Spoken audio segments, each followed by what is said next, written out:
Ljubitelji tenisa, lep pozdrav. Danes je tretji dan, ko smo lahko zopet stopili na teniška igrišča in verjetno smo vsi nad tem dejstvom navdušeni.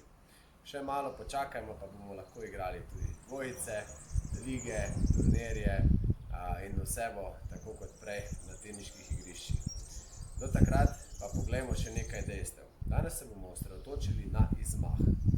Pa verjetno v prvi misli pomislite, kaj se izmah je samo eden, kaj pa lahko sedaj pri izmahu naredimo novega ali popravimo.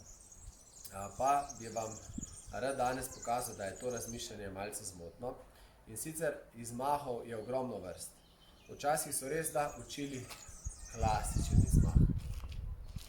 Ja, so učili izmah gor nad ramo in ta izmah je edini obstajal. In tudi danes še marsikdaj vidim katerega trenerja, ki uči ta izmah in mora biti vsak izmah gor. Ampak dejansko pa temu na teniških turnirjih ni tako. Vidimo ogromno različnih izmahov, ki jih tekmovalci uporabljajo pri različnih teniških udarcih. Kje je v bistvu konec udarca, je odvisno tudi od prijema. Recimo, če nekdo drži zelo ekstremen prijem, zelo težko izmahuje druge kot nižje. Njemu zelo paše nizko izmahniti in mu nikakor ne paše izmahniti gor. Ali pa recimo tisti, ki ima kladivo prijem, bo lažje izmahnil gor višje, kot pa tukaj nizko. Tako da recimo prijem je eden tistih, ki nas usmerja, kakšen bo izmah. Bolj bi se pa rad osredotočil na izmah, glede na to, kam želim žogico odigrati ali pa kakšna žogica prihaja k meni.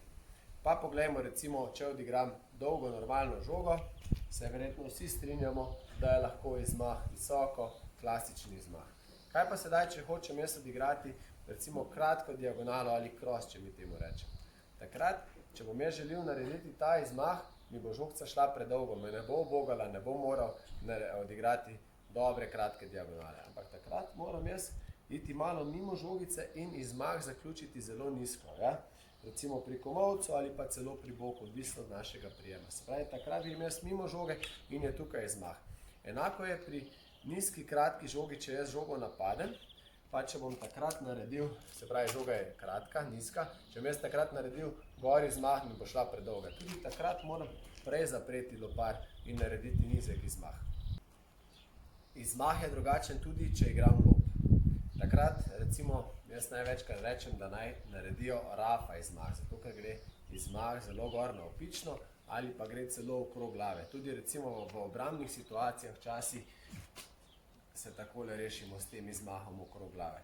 Skratka, izmah je tista najbolj naravna stvar udarca. Bistveno je, da je v bistvu udarec zaključen, kje, v kateri višini je zaključen, pa je odvisno čisto od tega, kam igramo, kakšna je žoga. Recimo, če mi nimamo časa, če nas nekdo napade pod noge, tudi včasih samo to naredimo, je dovolj, da samo tu odblokiramo ali pa recimo na kakšnem returnu kdaj.